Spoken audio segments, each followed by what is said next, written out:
แล้วก็จะเลยเกงยีจับยีเตรียมยีจับเปะอาสิที่สวัสดีเสียกว่าหุ่นอาสิกะบิชิวเหมือนกองว่าละบิชิวเหมือนนาสิโบเซกเอมัวอีจ้องซิงโบอูเซกเอทำละ但是就是有色的满意所以中性有色的贪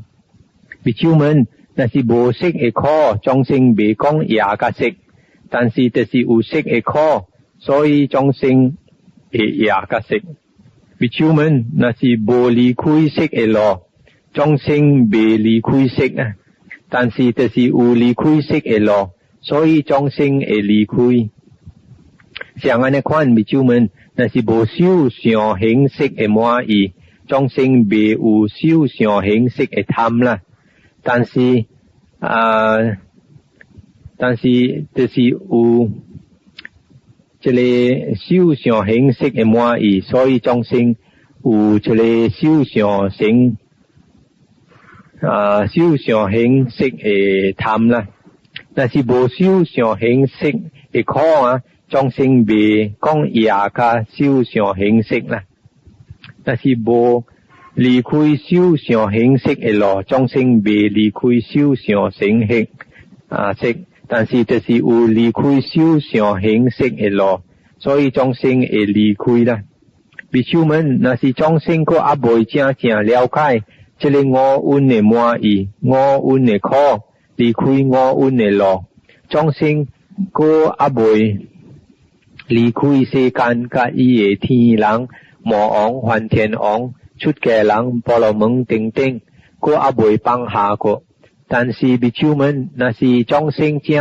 了解這個五蘊的滿意五蘊的可離開五蘊的路眾生甲離開世間甲了放下去這邊佛講因為這個五蘊伊可能這個滿意可能這個爽可能這個快樂所以眾生會有這個五蘊的貪啦會接觸กับ這個五蘊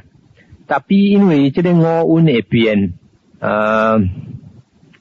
五蘊變的時所以這個五蘊可能可啦若是五蘊無可能可咱別講愛也個五蘊嘛因為就是五蘊可能可所以咱說會也個五蘊แล้ว若是講這個無這個離開這個五蘊的路咱就佔啲這個可海咱就未出可海了因為咱哋接觸กับ這個五蘊因為特別忽格咱一條路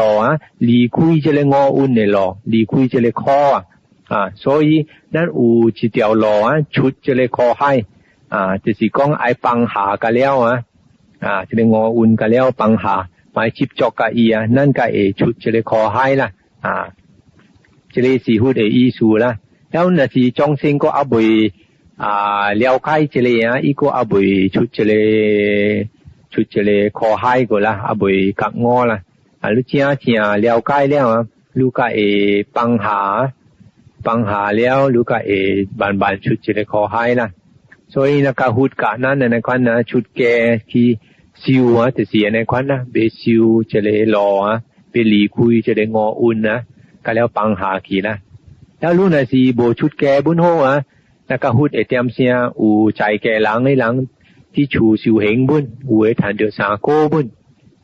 แต่ปีหลังน่ะสิบ่ชุดแก่บุญโหไอ้หลังน่ะสิไปชุดจะเลยขอให้รอไอ้หลังจะเจาะจะไปปังหาละ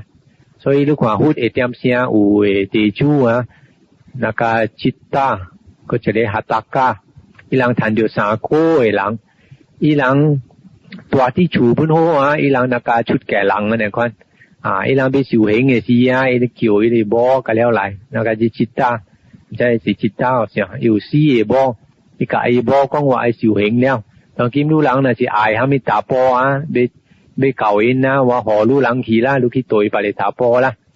จุๆอายไอ้หมวยหลังแล้วอีตัวไอ้บ่ก็ไปเก่าอินแล้วอีหมวยก็ไปเก่าอินจุๆได้เกี่ยวเลยหลังหลายไอ้สั่งไอ้บ่หอเลยหลังกี่แล้วใจไปเลยบ่ตัวกะอีบุญโหอีบุตัวเสียงปังเก่งกะอีหลังอีกะขี้สิวเหงแล้วอี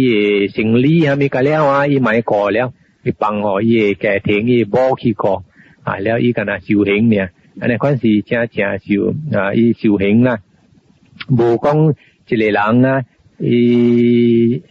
有摊享受啊，买放下，伊个会出一个考海啊，对付会教法啊，无安尼款的啦。一个人若是讲无放下，伊个会出一个考海啊，伊个会享受啥物？伊个会那个会升安尼管那个罗汉啊，安尼款嘛讲佛是讲的人啊，佛那讲伊要修安尼解苦啊，甲觉悟啊，所以佛教一条路呢啦，咱特别甲了放下了啊，了咱修慢慢了甲日日咱甲会出一个考海。